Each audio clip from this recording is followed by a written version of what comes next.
Al término de la Segunda Guerra Mundial, el mundo se vio envuelto en una contienda más, la Guerra Fría. Discoverer 13 roars aloft from a California launching pad. La cual fue un periodo de tensiones políticas que comprendió desde el año 1945 hasta 1991. Este periodo se caracterizó por el enfrentamiento de dos superpotencias y sus ideologías: los Estados Unidos con el capitalismo y la Unión Soviética con el socialismo. Estas potencias desarrollaron una competencia armamentística y económica, con la cual pretendían el dominio mundial. No obstante, este conflicto vio su fin entre los años 1989 y 1991, donde el mayor exponente del socialismo, la Unión Soviética, se desmanteló, acabando con ese mundo bipolar y haciendo a los Estados Unidos la única superpotencia mundial.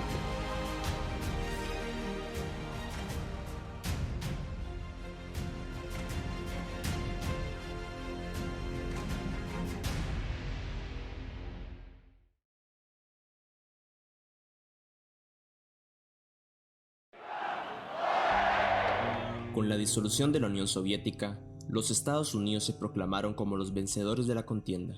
Los americanos, con su nuevo rol de superpotencia, buscaban implementar su estructura política y económica al resto de países del mundo. Sin embargo,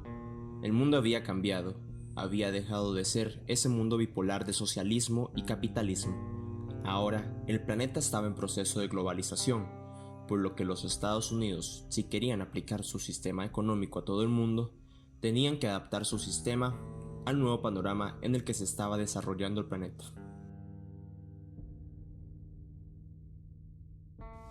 Aunado a esto, los Estados Unidos habían experimentado una serie radical de cambios en la década de los 80,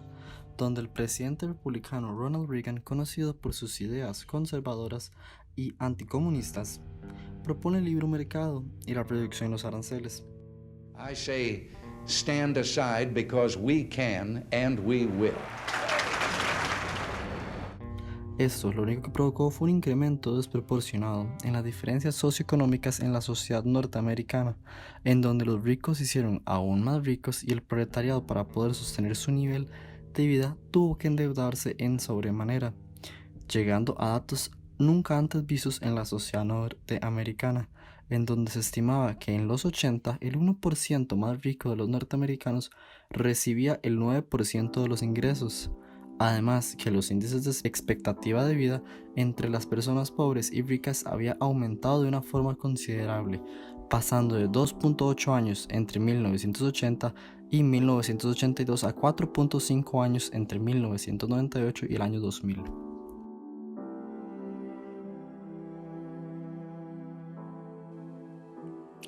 Pese a todos los cambios vividos en las últimas 2 décadas del siglo XX en los Estados Unidos, los norteamericanos solo tenían una cosa en mente: la creación de un nuevo imperio de post-Guerra Fría, con el cual pretendían demostrar su supremacía y hegemonía mundial.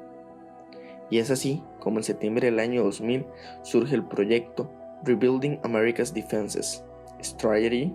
Forces and Resources for a New Century. Este proyecto tenía como objetivo de post-Guerra Fría el establecimiento de un sistema unipolar dedicado a preservar la paz americana, con misiones militares cuyo propósito era el de asegurar y extender las zonas de paz democrática, evitar la aparición de nuevas potencias competidoras para defender algunas regiones claves y explotar la transformación de la guerra. Este proyecto tenía como principal objetivo su desarrollo estratégico en Asia, principalmente en las zonas del Golfo Pérsico y la región de Oriente Próximo.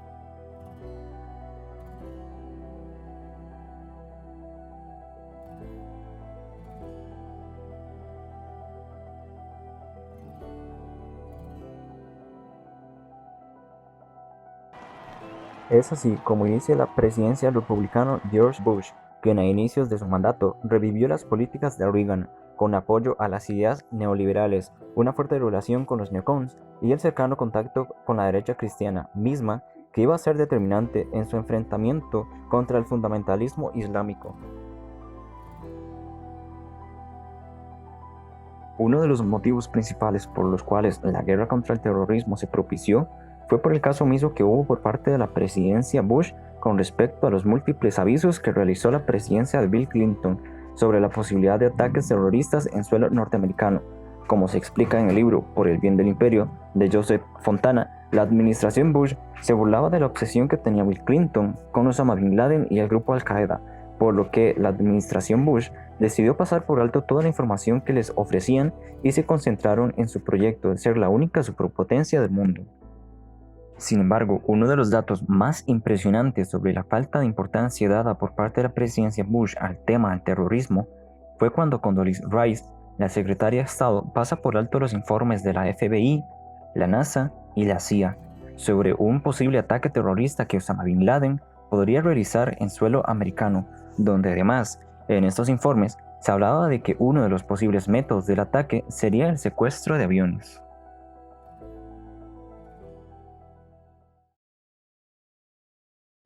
Es por la combinación de todos los factores anteriormente mencionados por lo que se marcaría un antes y un después en la historia norteamericana, ya que el día 11 de septiembre de 2001 se produce el mayor atentado terrorista de la historia de Estados Unidos, en donde 4 células del grupo Al-Qaeda toman 4 aviones y proceden a sellarlos en contra del Pentágono y las torres gemelas del World Trade Center en Nueva York. Fue de esta forma en la que las políticas neoliberales e imperialistas norteamericanas terminan por sumergir a los Estados Unidos en una guerra en contra del terror.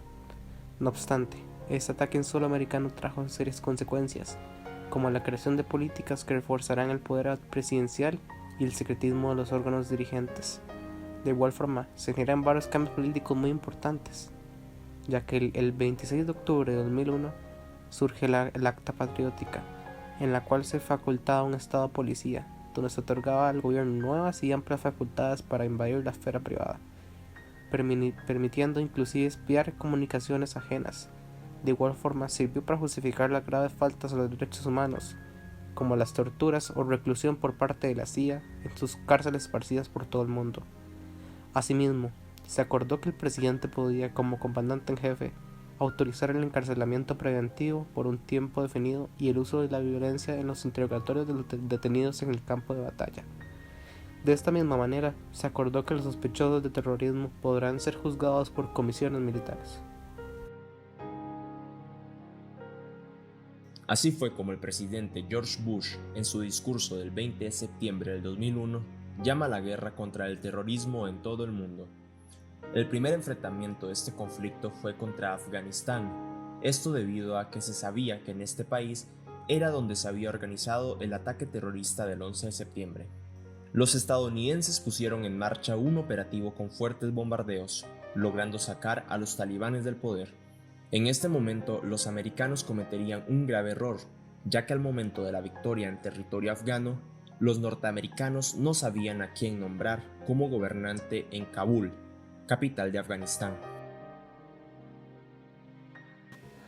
Este error sería muy importante para los Estados Unidos,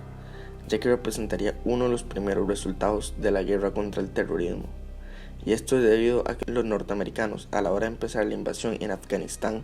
no tenían muy claro el panorama político de esa región, por lo cual la parte más difícil de la incursión en suelo afgano fue la de establecer un nuevo gobierno, por lo que finalmente terminaron insaturando en el poder a señores de guerra, que supuestamente entregaban a líderes talibanes a cambio de una recompensa de $5,000. No obstante, lo que provocaron con la entrega de ese dinero fue el aumento de la exportación de drogas en Afganistán, al punto de que se hablaba que el 90% del opio del mundo se generaba en este territorio.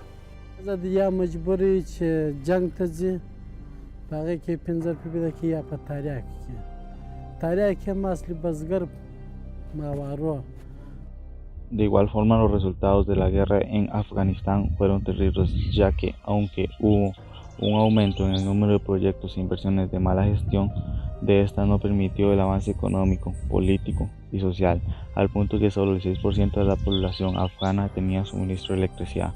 Kabul no tenía alcantarillados y más de 50,000 niños trabajaban en las calles vendiendo frutas, limpiando carros o vivían escarbando en la basura y pidiendo limosna. Por otro lado, en el año 2003, Afganistán dejó de importar a los Estados Unidos, por lo cual dejó el país en manos de los señores de la guerra, y la CIA,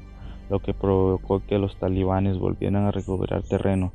y se remarcaran con el dinero y las drogas, por lo que se puede concluir que la guerra contra el terrorismo en Afganistán dejó una sociedad desigual y pobre. Después de la invasión de Afganistán, los Estados Unidos se encontraron en su nuevo objetivo, Irak, el cual, de acuerdo en el discurso de Estado de Unión de Bush, formaba parte de lo que se denominaría el eje del mal, compuesto por Corea del Norte, Irán e Irak. El ataque de Irak tuvo su justificación al igual que el de Afganistán, y este se fundamentó en la relación que tenía Saddam, líder político de ese país, con los atentados del 11 de septiembre. Sin embargo, esta sería una guerra donde los Estados Unidos cometerían los mismos grandes errores que cometieron en Afganistán. Iniciaron una invasión sin un claro conocimiento de los territorios, pasando por alto las dificultades que representaría el manejo político de un Irak dividido y el posible periodo de ocupación que sería necesario. Pese a todas las advertencias realizadas por los distintos entes gubernamentales sobre los distintos problemas que representaría la invasión en Irak, el gobierno prescindió de ello y realizó el ataque de todos modos.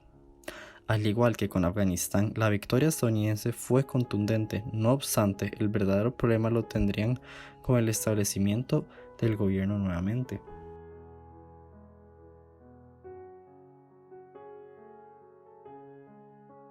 Con su llegada al poder, Lewis Paul Bremer III hizo una serie de reformas que desatarían la verdadera guerra contra Irak, dado que entre los cambios que este gobernante hizo estaba la disposición de la desbasificación, con la cual desarticuló el partido Ba'ath, mismo que había gobernado desde el año 1968 en Irak, lo que dejaba 50.000 personas sin trabajo y la administración paralizada, porque había despedido a todos los funcionarios del gobierno.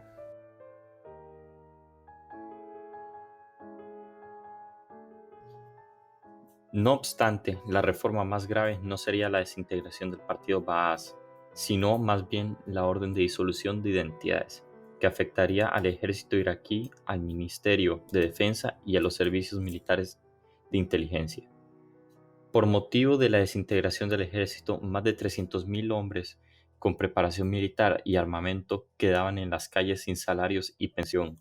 Fue entonces cuando la guerra con Irak comenzó y las fuerzas americanas presentes en el área se transformaron en una ocupación. Asimismo, a causa de las reformas hechas por Lewis III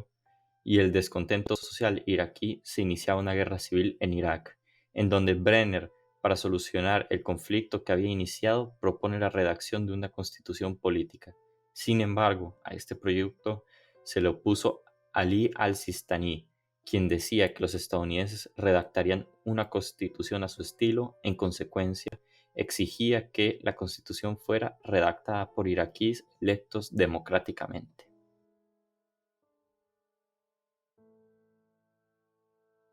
De esta forma, una vez establecida la constitución, se dan unas elecciones democráticas donde el kurdo Jalal Talabani fue electo presidente, a pesar de la transición pacífica hacia una democracia. La elección del primer ministro Ibrahim al-Jafari, un chiita, trajo serias tensiones internas, dado que era considerado un personaje cercano a Irán. Conforme las tensiones internas fueron creciendo, un atentado terrorista en 2006 contra el santuario chií de 2 imams en Samarra terminó por agravar aún más la situación, al punto que a finales de este mismo año más de 20 milicias gobernaban la vida en las ciudades, imponiendo regímenes de terror y altos niveles de violencia. Por lo que se puede concluir que los resultados de la guerra contra el terrorismo perjudicaron gravemente la vida sociopolítica de los países en Oriente Próximo, ya que tanto Afganistán como Irak, después de las invasiones norteamericanas, quedaron como sociedades empobrecidas y fuertemente divididas por sus creencias religiosas. To disarm Iraq, to free its people, and to defend the world from grave danger.